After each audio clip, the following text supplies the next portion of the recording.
ஈஸ்வர பற்றி இந்த உபதேசத்தில் தான் வேறு தன் ஆத்மா வேறு அப்படிங்கிறத மனிதன் அவன் சிந்தித்து பார்ப்பதில்லை, அவனுக்கு அந்த எண்ணமே வருவதில்லை.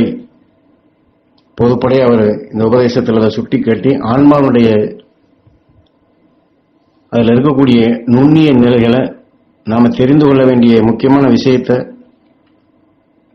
ஏன்னா நம்ம பெரும்போது நம்மளை தான் யார் நான் யார் அப்படின்னா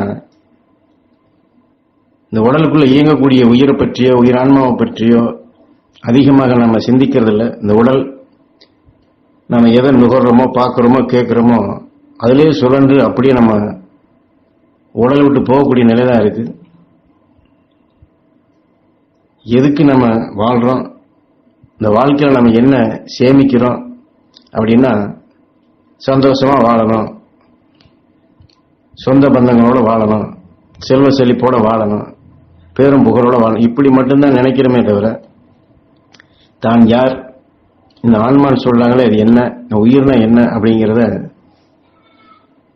அந்த பக்கமே பார்க்காம இப்படியே வாழ்ந்து, அதனாலதான் மனிதனாக பிறந்து வளர்ந்து சகல சம்பத்தும் பெற்று சௌபாக்கியமுடன் வாழ வேண்டும், சகல சுகங்களையும் அனுபவிக்க வேண்டும் என்ற எண்ணத்தில் தான் ஒவ்வொரு மனிதனும் தான் வாழ்ந்து வளரும் நிலையில் எண்ணுகின்றான்.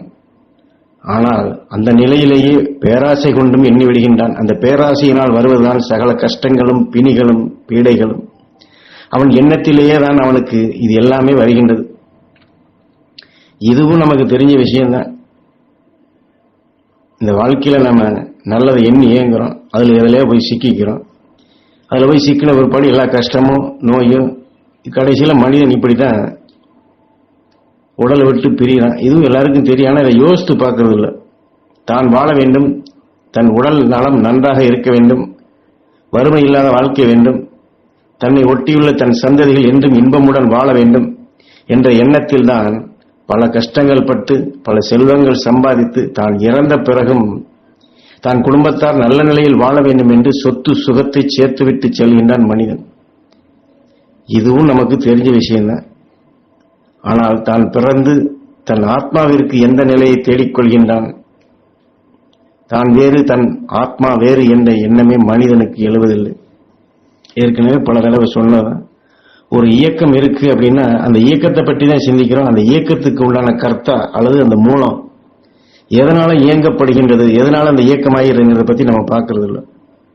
காசு பெருசுன்னு நினைக்கிறோம், ஆனா அதுக்குள்ள இருக்கக்கூடிய மதிப்பை நம்ம தெரிஞ்சுக்கல. அதுபோலதான் இந்த வாழ்க்கையை பத்தி தெரிஞ்சு வச்சிருக்கிறோம், ஆனா இந்த வாழ்க்கை நமக்கு மூலம் எதனால இந்த வாழ்க்கை நமக்கு கிடைச்சது, அது இல்லைன்னா இந்த வாழ்க்கையே இல்லை அப்படிங்கிறத பற்றி நம்ம சிந்திக்கிறது இல்லை. வாழ்க்கையை வாழணும், அது மட்டும்தான் இருக்கு. ஆனா இந்த உயிரினாலதான் இந்த வாழ்க்கையை வாழ்றோம். இந்த உயிர் இருக்கிற வரைக்கும் அந்த உடல்ல வாழ முடியும். அப்ப நம்ம உடலுக்கு முக்கியத்துவம் கொடுக்கறதா, இந்த உயிரான்மாவுக்கு முக்கியத்துவம் கொடுக்கறதா? அதனாலதான் தான் வேறு தன் ஆத்மா வேறு என்ற எண்ணமே மனிதனுக்கு எழுவதில்லை. நான் யாருன்னு கேட்டா அந்த உடலுக்குத்தான் கையை காமிக்க தெரியும். தன் ஆத்மாவிற்கு நல்ல நிலை ஏற்படுத்தி விட்டால் நல்ல நிலை என்பது இன்று தான் வாழும் வாழ்க்கையில் பல ஜெப நிலைகளை பெற்று இந்த உடல் வேறு ஆத்மா வேறு என்ற நிலையை தெரிந்து இந்த உடல் வாழ்க்கையிலே தன் ஆன்மாவுக்குண்டான சகல சக்தியையும் தன் ஜெப நிலையில் ஏற்று அதை வளர்க்கச் செய்தால் உடலை விட்டு ஆன்மா பிரிந்தாலும் ஆவி நிலையில் அல்லல் படாமல் பெரும் தெய்வீக நிலையை ஆன்மா பெற்றுவிடும். எதுக்காண்டி இதை செய்யணும் அப்படின்னா, உடலை விட்டு எல்லாரும் போறோம், செத்த பிற்பாடு என்ன நமக்கு என்ன தெரிய போதா? இறந்த பிற்பாடு யாருக்கு எங்க எப்படி போனா நமக்கு என்ன? வாழ்ற வரைக்கும் சந்தோஷமா வாழணும். அப்படி இல்லை அப்படிங்கிறாரு. இந்த உடலை விட்டு ஆன்மா பிரிந்தா ஆவி உலகத்தில் அல்லல் பட வேண்டியிருக்கும். அந்த நிலை வேண்டாம், தெய்வீக நிலையை நாம் பெற வேண்டும் அப்படிங்கிறத இந்த ஆன்மாவை பற்றி நாம தெரிந்து கொள்ள வேண்டிய முக்கியமான விஷயம் அப்படிங்கிறத. ஏன்னா தெரியுது, உயிர் பிரியுது அப்படிங்கிறது நமக்கு தெரியுது. ஆனால் எங்க போறோம், ஏன் போறோம், எந்த நிலையில் இருக்கோம், அடுத்து எந்த நிலை போறோம், அதை பத்தி யாரும் சிந்திக்கிறதில்ல, அதை யாரும் நமக்கு சொல்லித் தரல. அதனாலதான் இங்க அதில் தெளிவுபடுத்து, இந்த உடலுடன் உள்ள பொழுதே ஆன்மாவிற்கு அந்த சக்தி நிலையை நாம் பெற்றுக்கொள்ள வேண்டும் அப்பா. நம் எண்ணத்திலும் சொல்லிலும் செயலிலும் தானப்பா, எண்ணத்திலும் சொல்லிலும் செயலிலும் தானப்பா நம் ஆத்மாவிற்கு நாம் வழங்கும் ஜெப நிலையை ஏற்றுக்கொள்ளும் தன்மை பெற முடிகின்றதப்பா. நீ அதை செய்யற இதை செய்யற அதெல்லாம் நினைக்காது. உன் எண்ணத்துல, உன்னுடைய செயல்ல, உன்னுடைய சொல்ல, இதுலதான் ஆன்மாவுக்கு வளர்ச்சிக்குண்டான முக்கியமான அம்சங்களே இருக்கு. உடலுடன் உள்ள பொழுது எந்த கெட்ட அணுவும் அணுகாதபடி, எந்த தீய சக்திகளும் அணுகாமல், எந்த தீய சக்திகளுக்கும் அடிபணிந்து அடிமையாகாமல், தன் எண்ணத்தில் எவன் ஒருவன் உயர்ந்து நிற்கின்றானோ அவனை எந்த தீய சக்திகளும் தீமையான அணுக்களும் வந்து அணுகிவிடாதப்பா.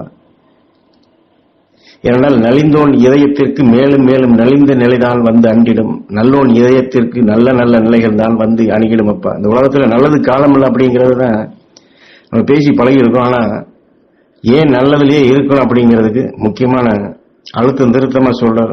நல்லோன் இதயத்திற்கு நல்ல நல்ல நிலைகள் தான் வந்து அணுகிடும். அப்பா, ஏன்னா இந்த உலக வாழ்க்கை சமூக நிலைகள்ல நல்லதுக்குண்டான மதிப்பு அப்படிங்கிறது பேரும் புகழும் சொத்து பத்து சொந்த பந்தம் ஆடம்பரமா எல்லாம் வச்சிருந்தோம்னா அதுதான் நல்ல வாழ்க்கைன்னு நினைக்கிறாங்க.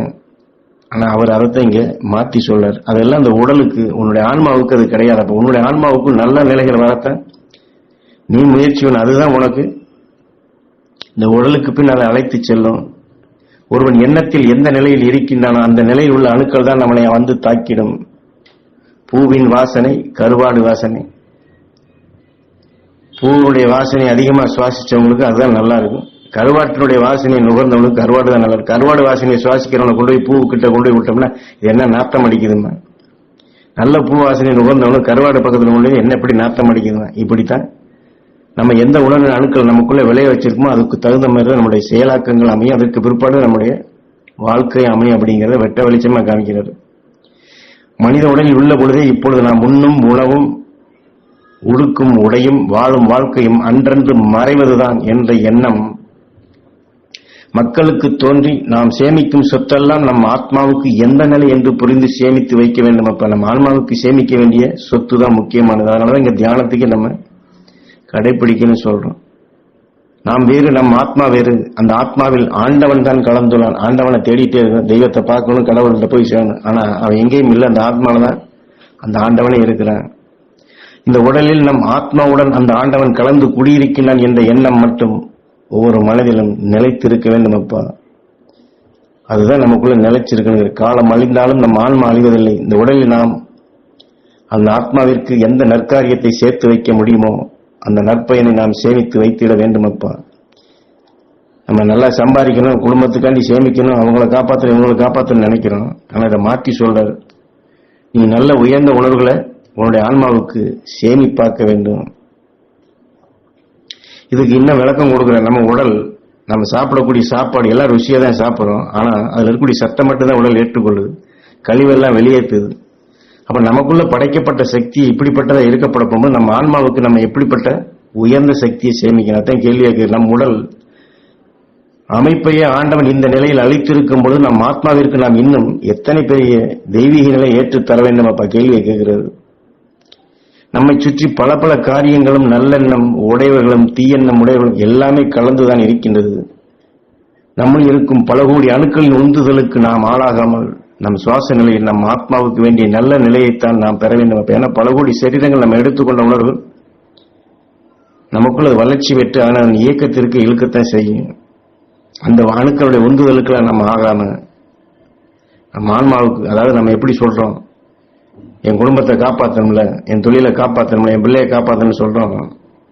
அதுபோல நம்ம ஆன்மாவை நாம பாதுகாக்க வேண்டும். அப்பா, அந்த ஆன்மாவுக்கு உயர்ந்த நிலையை பெற்று தேடி தர வேண்டும். அப்பா, அந்த அடிப்படையில இதை சொல்றாரு.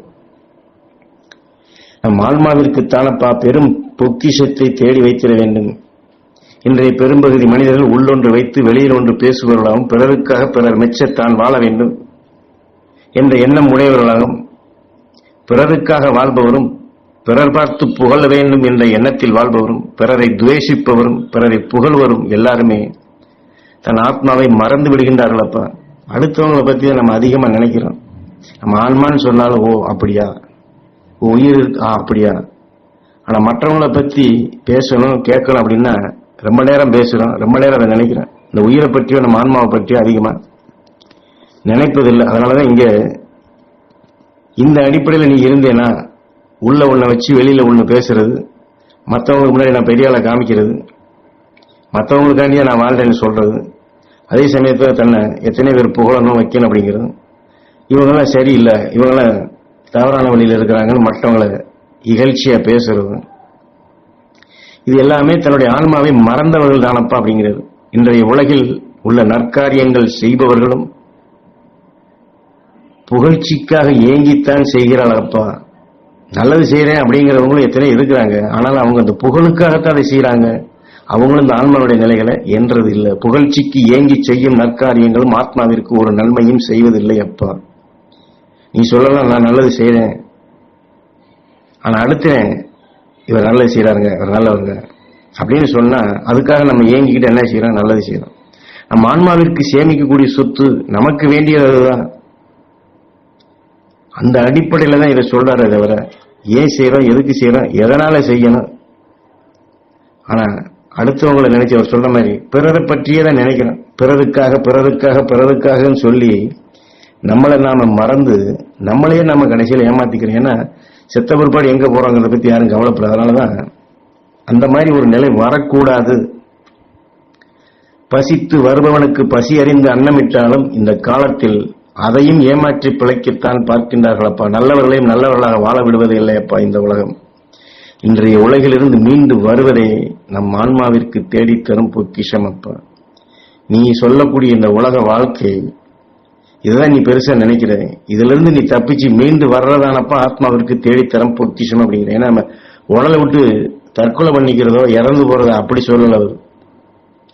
இப்படிப்பட்ட ஒரு சூழ்நிலையில நம்ம வாழ்ந்துட்டு இருக்கோம். இதுல இருந்து மீளணும். களியிலிருந்து நம்ம கல்கிக்கு போகணும். இன்னொரு பிறவிக்கு நம்ம போயிடக்கூடாது. மீண்டும் இந்த விஞ்ஞான விஷயத்துல மாட்டி நம்ம விஷத்தன்மை கொண்ட உயிரான்மாக்களா போயிடக்கூடாது. நம்ம அரும்பெரும் மகரிஷிகள் ஞானிகள் அவங்க பெற்ற உயர்ந்த சக்தியை நம்ம ஆன்மாவுக்கு தேடி அந்த பொக்கிஷமா நமக்குள்ள உருவாக்கி உலகை காக்கக்கூடிய சக்திகளா நம்ம வரணும். உலகத்தை அதுல இருக்கக்கூடிய மக்களுக்கு நல்ல நிலைகளை உருவாக்கி தரக்கூடிய சக்தி வாய்ந்தவர்களாக நம்ம மாறணும்.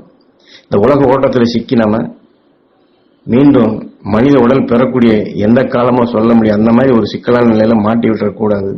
அதனால அடுத்தவங்களுக்காண்டி செய்யறேன், பிறருக்காண்டி தான் இதை செய்யறேன் அல்லது பிறர் எதிர்பார்த்து இதெல்லாம் விட்டுட்டு நம்ம ஆன்மாவுக்கு என்ன ஏன்னா அந்த ஆண்டவன் அப்படிங்கிறவன் அங்கதான் இருக்கிறான். அவன் எங்கேயோ போய் தேடிக்கிட்டு இருக்காத, உனக்குள்ளதான் இருக்கிறான். நீ ஒன்னை நீ பார். உனக்குள்ள இருக்கக்கூடிய உயிரான ஈசனை கடவுளா மதிச்சு அந்த உயர்ந்த உணர்வை பெற்று நீ அவனோட இணைந்தே வாழ். சொந்த பந்தம், குடும்பம், தொழில், உலக வாழ்க்கை அப்படிங்கிறதெல்லாம் மறையக்கூடிய வாழ்க்கை, நிலைத்ததல்ல, நீடித்ததல்ல.